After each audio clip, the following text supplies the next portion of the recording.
I always trusted Lena to follow her heart, even if that heart led her into the arms of someone else. What I didn't expect was how far she would go to keep that secret hidden. She said she wanted to pursue literature, but I never imagined the price I'd pay for her passion.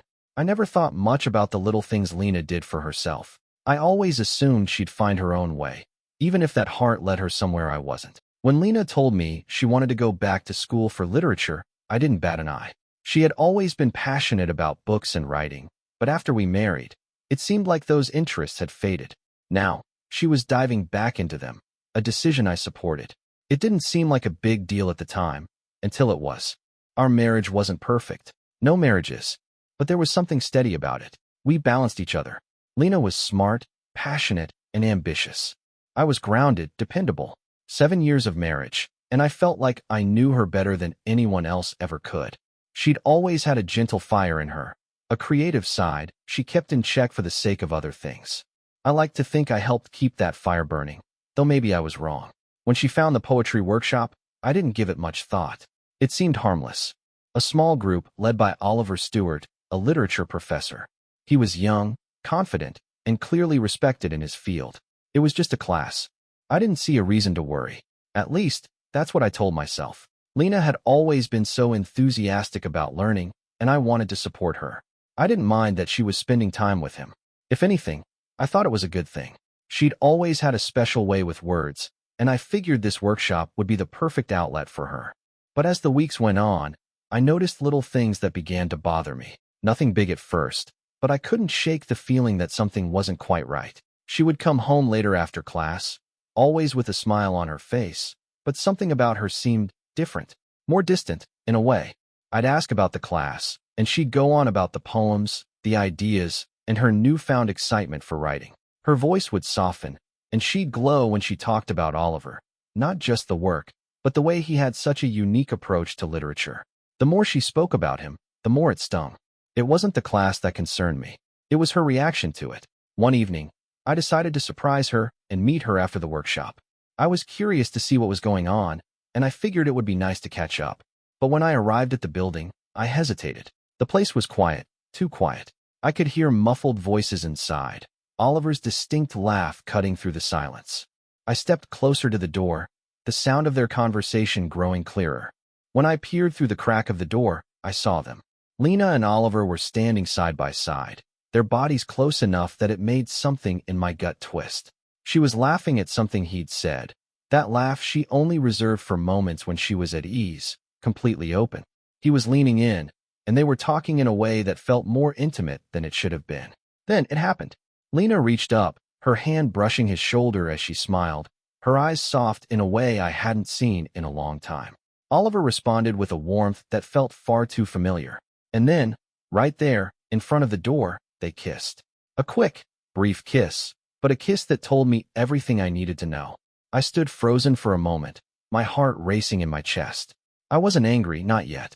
I was confused. My mind was running through 1,000 scenarios, all of them trying to make sense of the image I'd just witnessed. I couldn't look at them anymore. So, without a word, I turned and walked away, making sure not to disturb their moment. I wasn't ready to confront her. Not yet. That night, when Lena came home, she was her usual self, unaware of what I'd seen. She asked about my day, told me how the class had gone, as if everything were normal. I wanted to say something, to ask her why she had kissed Oliver, but I didn't. Instead, I stayed quiet, listening to her talk, even though I wasn't really hearing her. I knew something had changed. I knew I couldn't let it slide. The next few days were a blur of silence. Lena continued with her routine, always excited about her writing, about the workshop. But I couldn't shake the feeling that she was slipping away from me.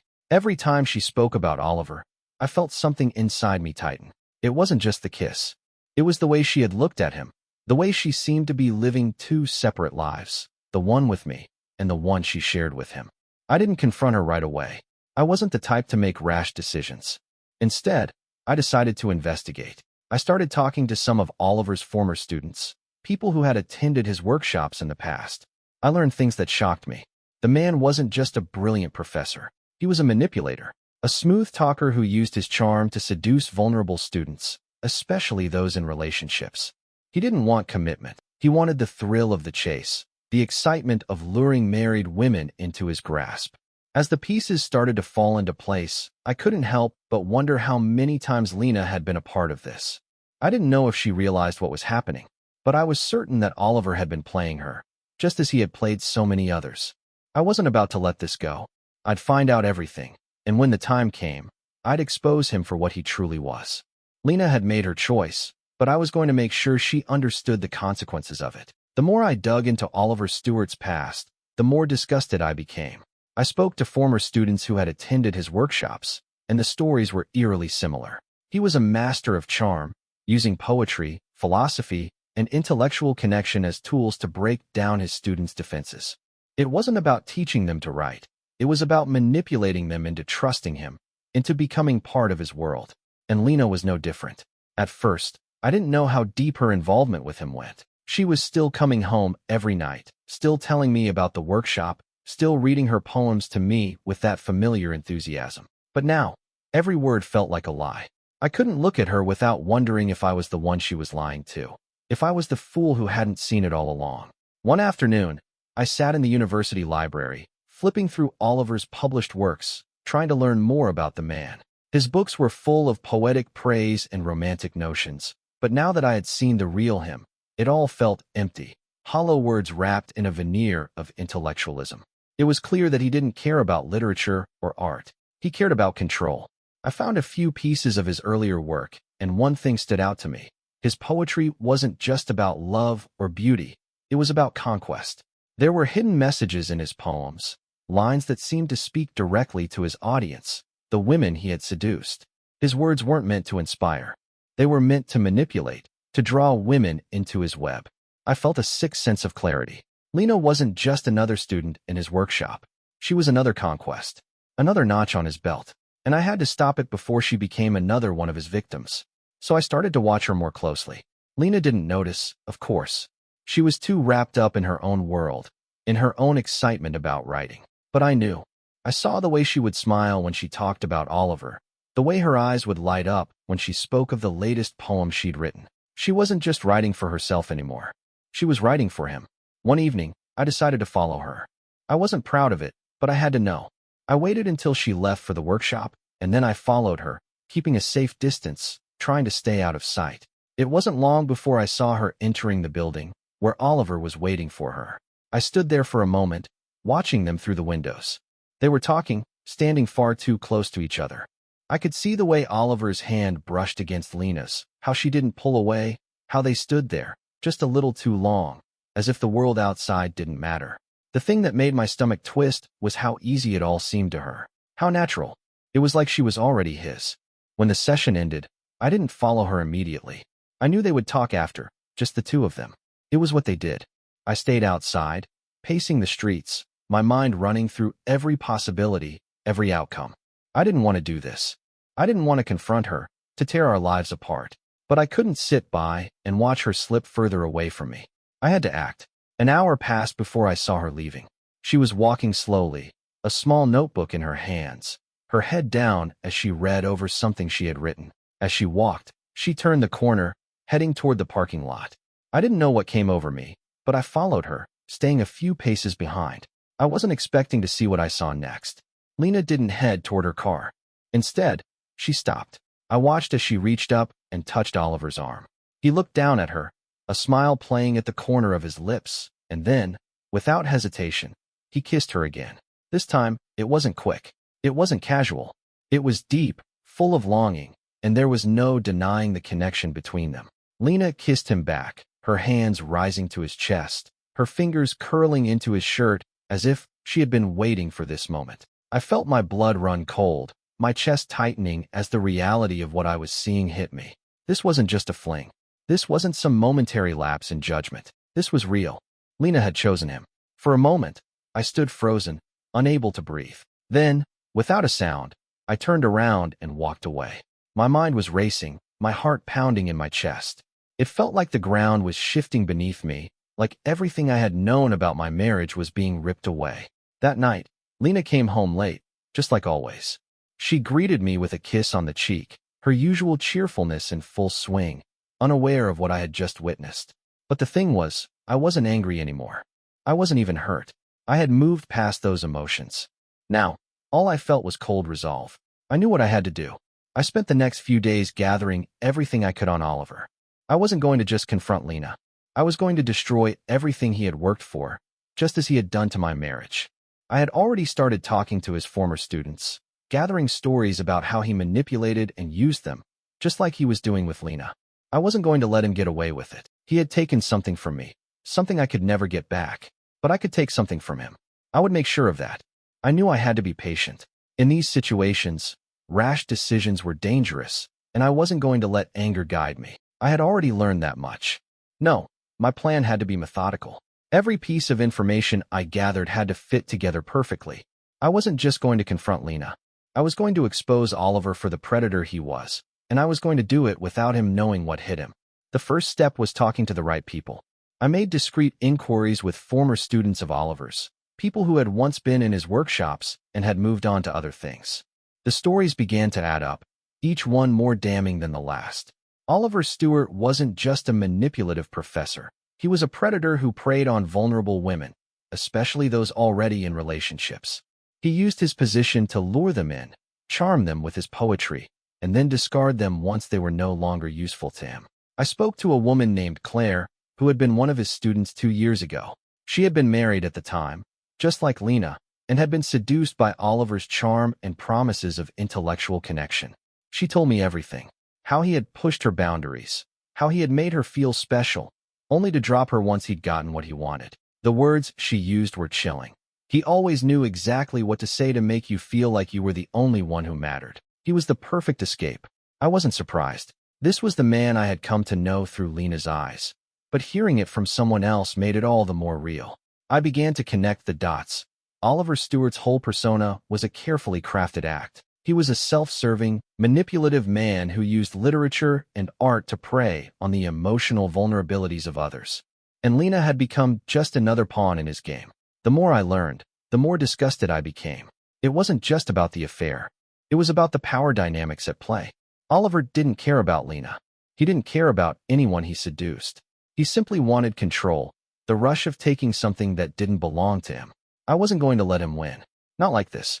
I started keeping a closer eye on Lena. Every time she came home, I watched for any signs that she was pulling further away. But nothing seemed to change. She was still the same, telling me about her poetry, excited about the workshop, and her growing bond with Oliver. She seemed oblivious to what I had discovered. But I knew the truth now, and I wasn't going to let it slip away. I needed more proof. And then it hit me. Lena had been writing poetry for Oliver. She had shared some of it with me, but I hadn't paid much attention at first. Now, I needed to see it with a new perspective. I started going through her notebooks, reading the verses she had written. Some of them were beautiful, yes, but there were hints in the words. Lines that felt too personal, too intimate. I could see the way she had poured herself into her writing, but it wasn't just for herself. It was for him. It became clear to me then. Oliver wasn't just inspiring her to write. He was feeding off her emotions, using her words as a way to maintain control. She was becoming his muse, his tool. And I was the fool who had let it happen under my nose. But I wasn't going to be a fool anymore. I had collected enough evidence to take him down. I had testimonies. I had the poems. I had everything I needed. Now it was time to move. One night, after Lena had gone to bed, I sat down at my desk and began compiling everything I had learned. I wrote out a carefully worded letter, addressed to the university administration, to the dean of the literature department, and to the head of the publishing house that had signed Oliver's book contract. I included excerpts from the testimonies I'd gathered, including Claire's account. I made sure everything was airtight. No one could say I was exaggerating. No one could claim I was wrong. When I finished, I hesitated for just a moment, my finger hovering over the send button. But then I thought of Lena. I thought of the trust we had built, the years we had spent together, and the betrayal I had witnessed. I couldn't let this man destroy everything. I hit send. The next morning, I pretended like nothing had changed. Lena got up early, as usual, and kissed me on the cheek before heading out to her workshop. She had no idea what was coming. It wasn't long before I started getting the calls. The dean called me first, apologizing profusely and telling me that they had launched an immediate investigation into Oliver's conduct. The publisher called soon after, informing me that they had terminated Oliver's contract. They didn't go into details, but I could tell from their tone that they were shaken. By the end of the day, Oliver Stewart was no longer a professor at the university. His book was pulled from circulation. His reputation, once solid, had crumbled under the weight of his own actions. He had lost everything. Lena came home later that evening, her face pale, her eyes wide with confusion. She had heard the news. She didn't know what to make of it, but she couldn't look at me without seeing the cold resolve in my eyes. She asked me what had happened, why Oliver was being investigated, but I didn't answer her right away. I needed her to understand that this wasn't just about the affair. This was about something much deeper. Finally, I spoke. You wanted to be inspired by him, I said. But he wasn't your muse, Lena. He was using you. And now, he's paying the price for it. The tension in the house that night was unbearable. Lena sat across from me, her hands trembling as she gripped her cup of tea. She hadn't said much after I spoke. The silence between us was thick, like an unspoken truth that hovered in the air, too heavy to ignore. She kept glancing at me, searching my face for any hint of compassion, of understanding. But there was nothing there. I couldn't look at her the same way anymore. Not after what I had seen, after what I knew. She asked me again, in a voice that barely masked her fear, why I had done it, why I had taken things so far. She didn't seem to understand. She probably still didn't. Lena, you don't get it, I said, my voice a little sharper than I intended. This wasn't about the affair. It was about everything he did to you, to us. You were just a chapter in his book, and you didn't even see it. I could tell she was struggling to process it. I watched as she ran her fingers through her hair, her eyes clouded with confusion. She didn't want to believe it. She wanted to defend him, to defend herself. But the truth was out. There was no running from it now. I didn't mean for it to go this far, David. I didn't, she began, her voice breaking slightly, but I cut her off. Don't try to explain it, I said, feeling my anger rising again. You were so lost in your own little world that you couldn't see what was happening right in front of you. He didn't love you, Lena. He didn't care about you. You were just another way for him to feel powerful, to feel like he was the one in control. She opened her mouth to argue, but then she stopped. Her eyes drifted to the floor, and for the first time since all of this had started, she seemed to be listening, really listening. It was like the weight of everything finally hit her. She looked up at me, her expression shifting from confusion to something else. Guilt, regret. I didn't want to hurt you, she whispered. I thought I was just trying to find something for myself, something I had lost. Her voice cracked as she said it, the sincerity in her words evident, but it wasn't enough. I know, I said, the words slipping out before I could stop them. I didn't know why I said it. Maybe I felt pity. Maybe I was trying to hold on to the person I had loved before everything fell apart. But I quickly pushed that feeling aside. There was no going back. I know you didn't mean to hurt me, but you did. You don't understand what it's like, Lena, to watch the person you love slip away, little by little, until there's someone else entirely. I stood up, walking to the window. The cool night air hit me, but it didn't do much to calm the storm inside. I can't do this anymore. The words were final, and I knew the moment they left my mouth, there was no turning back. She would leave, and so would I. There would be no more pretending, no more hoping that things would go back to the way they were. What we had was gone, and nothing could bring it back. Lena was quiet for a long time. I turned to look at her, her face pale, her eyes wide. She was searching for something, anything, that would make sense of the chaos. I knew she wanted to blame me, to say that I was overreacting, that I was the one who had destroyed everything. But the look on her face said otherwise. She knew the truth now. She knew what she had lost. I'm sorry, she whispered. I never meant for this to happen. I couldn't look at her anymore. I turned away, staring out at the city below. It all felt so far away. Everything we had built, everything we had been to each other, felt like it had been swallowed up by a darkness I couldn't escape. I don't know if you're sorry for what you did, or if you're sorry because you got caught, I said, my voice quiet, but sharp. But either way, it doesn't matter anymore. The damage is done. She didn't say anything else.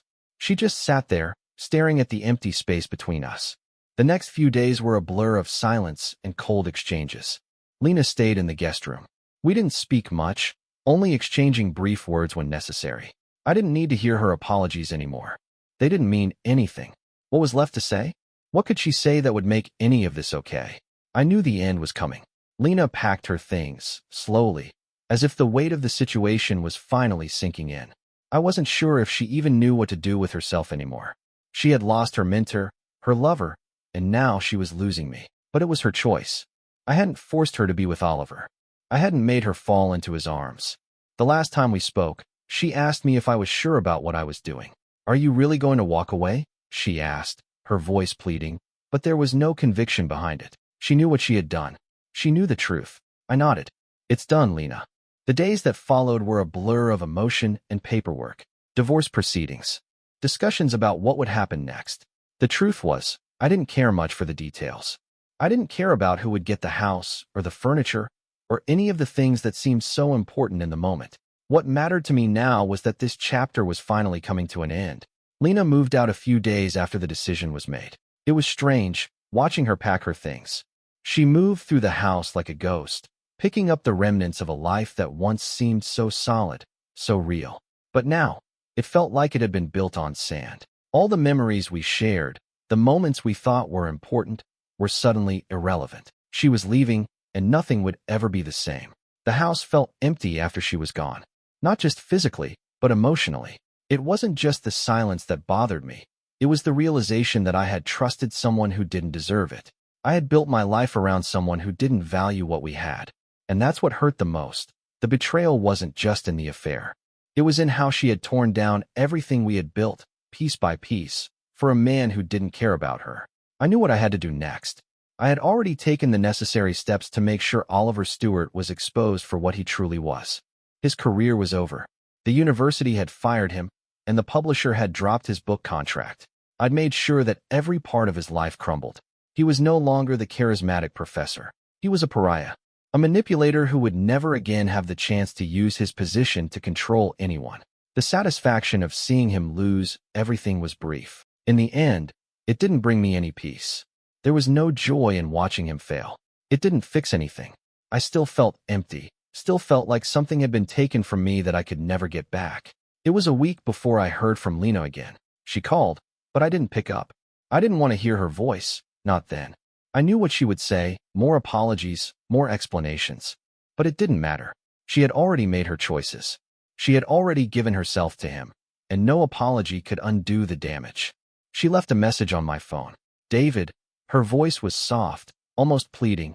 "I know what I did was wrong, and I know I've lost you. But I need you to know that I never meant for any of this to happen. Please, just understand. I've made a mess of everything, and I don't know how to fix it." I listened to the message once. Then I deleted it. There was nothing left to say. The next few days passed in a haze. I threw myself into my work, focusing on the things that still made sense. Teaching history felt like a lifeline, a distraction from the chaos of my personal life. The students were there, the lectures were scheduled, and for the first time in a long time, I felt like I had control over something. It wasn't much, but it was enough. But the emptiness didn't go away. It lingered in the corners of the house, in the quiet spaces where Lena's presence used to be. I would catch myself expecting to hear her footsteps in the hallway, to hear her laugh from the kitchen. But it never came. I had told myself I would be okay. I told myself that I was doing the right thing, that I was moving on. But the truth was, I was still processing everything. The betrayal, the affair, the way Lena had chosen Oliver over me, over what we had. A few weeks later, I ran into Claire again, the woman who had told me about Oliver. She had contacted me after hearing about his fall from grace. We met for coffee, and she told me about how she had moved on, how she had rebuilt her life after Oliver had discarded her. She had remarried, found happiness again, but I could tell that it had been a long, hard road for her. "David," she said as we finished our coffee, "I know what you're going through. I've been there.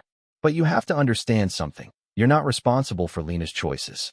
She made them, and now, she has to live with the consequences. You've already paid the price." I knew she was right. Lena had made her choice, and I had made mine. I didn't need to keep carrying the weight of her mistakes. I had done enough. The hardest part was letting go, not just of Lena, but of everything we had been, the life we had built together, the trust that had been shattered beyond repair. But that was the reality now. It was over. As the weeks turned into months, I started to find my footing again. I started dating again, casually at first, but it felt different. I wasn't in a rush. I wasn't looking for another Lena.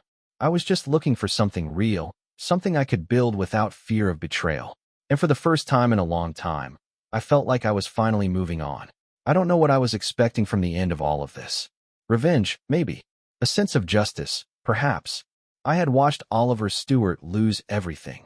His career, his reputation, the respect he once commanded in the academic world. Lena, too, had lost everything. Her lover was gone, her self-perception shattered, and she was left to pick up the pieces of a life she had torn apart. But as the dust settled, I couldn't shake the feeling that I was still the one who had paid the highest price. I moved on, slowly but surely. It wasn't easy. I had my moments, of course. I'd hear a song that reminded me of her, or I'd pass a place we used to visit, and for a moment, it would hit me all over again. But the pain, the betrayal, it started to fade. I kept busy with work, and little by little, I allowed myself to trust again. The first woman I dated after Lena was kind and thoughtful, but I knew I wasn't ready for anything serious. I wasn't looking for closure in someone else. I was looking for peace. And I found it, in the quiet moments, in the days when I didn't think about Lena or Oliver. It was hard, but eventually, I realized that peace was something I had to give to myself. I couldn't rely on anyone else to bring it to me. Lena reached out a few times, and every time, I ignored her calls or messages. I had nothing left to say. I had given her all the chances I could, and every time, she had chosen someone else. I wasn't angry anymore. I wasn't bitter. I was just done. I didn't wish her ill. I wasn't that type of person. But I knew that whatever lesson she needed to learn, she would have to learn it on her own. And, as much as it pained me, I couldn't be the one to help her anymore. A year later, I ran into her at a mutual friend's gathering. She looked different, thinner, more worn down. Her face was no longer the youthful glow I remembered. The same sadness I had seen in her eyes when she left me was still there, only now it was mixed with regret. She approached me hesitantly, as if unsure how I would react. We stood there for a moment, exchanging awkward pleasantries, before she finally spoke. "David, I'm so sorry for everything, for what I did to you. I didn't realize it at the time, but I see it now. I was so lost in what I thought was better, but I wasn't looking at what I had, at what I could have had with you. I ruined everything." I looked at her, and for a second, I saw the woman I had loved, the woman who had betrayed me so completely. But that version of her was gone. In her place was someone who had lost more than she could ever get back. She had lost trust, love, and, ultimately, herself. I didn't feel any need to punish her. The truth was, she had already punished herself. "I know you are," I said, keeping my voice calm. "And I think you know now that nothing I say or do can change what happened. We've both been through too much." She nodded, her eyes filled with emotion. "I wish I could go back and make it right, but I can't." "No, you can't," I replied softly. "But that doesn't matter anymore. What matters is what you do next. That's all any of us can control, what we do next." She looked at me for a long moment, then nodded again, as if she understood that part of the healing process was letting go of the past. "I hope you find peace, David," she said quietly. "I really do." I watched her walk away, and for the first time, I felt something that wasn't anger, regret, or bitterness. It was just a quiet sense of relief. I had finally let go, truly and completely. Lena had made her choices. She had to live with them. I had made mine, and I was moving on, too. As I walked away from the gathering, I realized that I had won, not because I had exposed Oliver, not because I had brought down Lena's world. I had won because I had stopped allowing them to control mine. And that, in the end, was the most satisfying victory of all.